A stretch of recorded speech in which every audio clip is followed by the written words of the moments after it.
Fallout 4 is filled with a number of hidden and unmarked locations, and in this guide I am going to go through 5 locations that I personally find very interesting due to how well they blend in with the Commonwealth. Hi, I'm Mo, and I'm trapped in Fallout. The first location we're going to visit is a broken down monorail, and you can access it by the Haymarket Mall. The Haymarket Mall is directly north of Good Neighbor and far south of Bunker Hill. Now once you make it, you will find that the area itself is guarded by a number of guards, including a turret over there, and there's always a potential possibility of one of these raiders spawning as a legendary raider for your own future reference. Now what we want to do is actually get to that monorail over there that seems to be broken down, and there are a couple of ways to access it, but perhaps the easiest way is to go through the Haymarket Mall. So just go inside. Once inside, you will be greeted what seems to be a really large bonfire, and more importantly, there are a number of raiders in here waiting to sort of pick you out, including some mounted turrets on the walls. In particular interest is if you go down the left hand side, down this employees only section, you will find 2 protectrons that would probably be accessible via this terminal over here. Now to actually get to the monorail, you'll have to access this stair over here, go up the stairs, and then on the right hand side you will find an elevator, and you will have to gain access to the elevator to then go to the top floor. Once you exit the elevator, just stick to the left hand side and go through this door over here, go down to the very end of the hallway, take your right, go up the ramp, and then under this mounted turret over here there should be a door that will take you to the Haymarket Mall roof. Once you gain access to the roof, just head straight and then look to your right and then jump over this barrier and continue to sort of head north, and you will find a staircase right over here. Now something to be warned is there will usually be a deathclaw up here as well waiting for you, so this isn't particularly an easy area to access. Once you actually gain access to these stairs from here, you can jump straight down, but let's not do that. You can go down the railing instead, and as you do that you should then be able to sort of cross this makeshift scaffolding and you'll be straight on the monorail. Now on the monorail itself there are some containers around for you to sort of access random loot, but in particular if you go all the way to the very end there will be a rather high level protector waiting for you.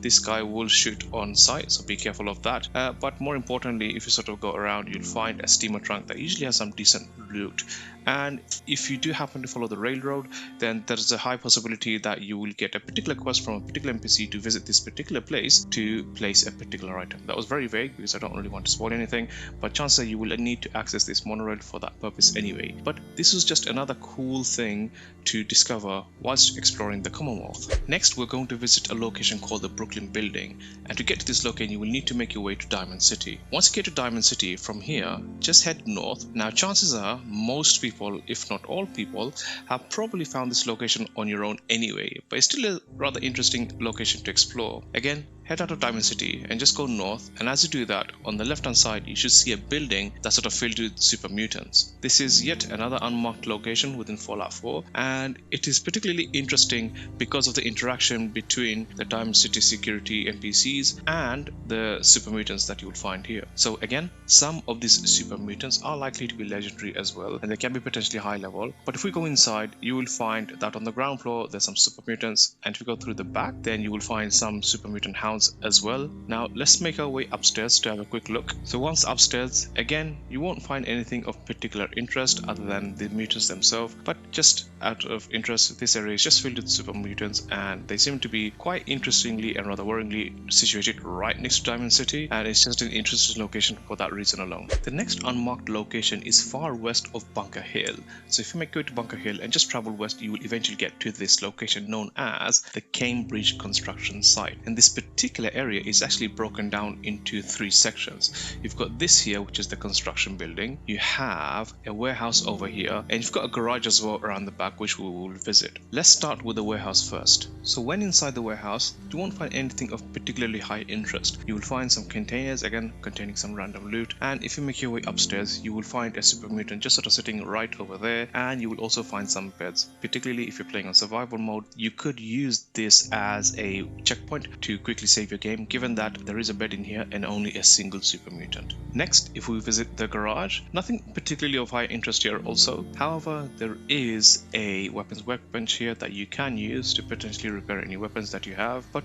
other than that, it's just an interesting location to visit given its context within the world. And lastly, the construction site itself. So when going inside, you will find that there are a number of floors, 9 I think, and on each floor you are going to find potentially some turrets, but certainly some super mutants, and these guys are not joking around. They will be rather quite powerful. Again, you're likely to encounter some legendary ones over here as well. So let's slowly make our way to the top. Now again, as you make your way to the top, as said, you will bump into some more super mutants, but let's just do one thing and just make our way to the very top of this place. Once you make your way to the very top, fighting potentially a number of super mutants, you will find yourself encountering one more final super mutant, and you will also find yourself a steamer trunk that is likely to contain some loot dependent on your level. So as said, this is a rather interesting location purely because this unmarked location is actually broken down into 3 separate sub-locations. You have the warehouse that's right over there, you've got the garage that's somewhere over there under the debris, and you've got this large building itself. And if you made it this far into the video, then please do consider liking this video. I really enjoy reading and replying to as many comments as I can, so if you found any particular locations of interest to yourself that you think makes the Commonwealth more deadly and dangerous, then please do consider telling me about it in the comments and I'll get back to you. For our 4th location, we're going to make it all the way to the very top right hand corner of the map between Coastal Cottage and Makra Fishpacking, and we want to go to the location between these 2 locations. In particular, we want to actually access this bridge over here, and if we go under this bridge, then we will find a hidden location, quite literally called a hideout. Now once inside, you will find yourself in a room where you will have access to a single fusion core, and if you make your way inside, you will find a couple of ghouls, one potentially likely to be a high level one such as this one over here. Now do be warned that this room is filled with radiation, and because of the gas that's in this room, I don't know if you can see it, but if you fire a bullet that will probably set off an explosion. But ignoring those 2 things, you could potentially use this as a hideout for yourself as well, as there are a couple of beds, but again you will have to combat the radiation as a result of that. Now this is a rather cool location simply because it is quite literally called a hideout, and it is located under a bridge, and it seems to be in a location of the map that probably won't have too many beds around,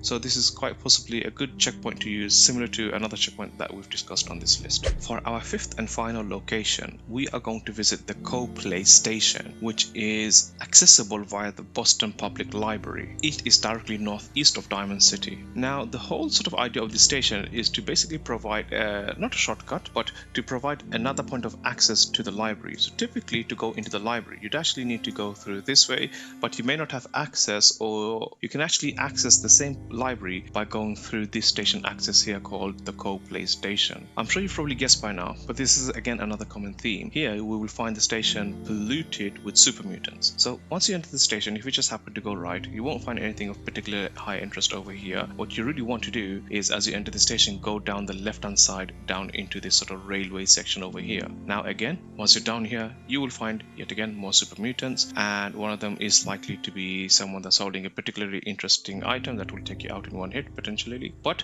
the interesting bit of this is, if you make your way towards the end of this tunnel and then look to your east and then go up, you will find this door over here, and this will actually give you access to the public Boston Library. You can use this intercom and you can say that you're an employee, and you can try a speech check to guess your ID number, and if you can get it right, this will then give you access to the library. In fact, it gives you access as the mayor of Boston, which is quite interesting. Now instead of just trying to access the Boston Library, if you travel far north into this tunnel right over here, you will actually find what seems to be an interesting situation. You'll find a couple of traders that have been taken out. It's not entirely clear what's happened to them, but you will find a bed that you can use, as well as a cooking station, and if you explore a little bit further, you will also find access to a chemistry station, as well as some potential chems here too. Exploring Fallout 4 and hunting down these hidden locations does add more value to your playthrough and helps you immerse yourself a little bit more within the Commonwealth. That said, if you want to learn more about some other hidden locations that I've explored on my channel, then click on the video you see on the screen right now. Click on the video you see on the screen right now and I'll show you some more hidden locations and unmarked locations in Fallout 4.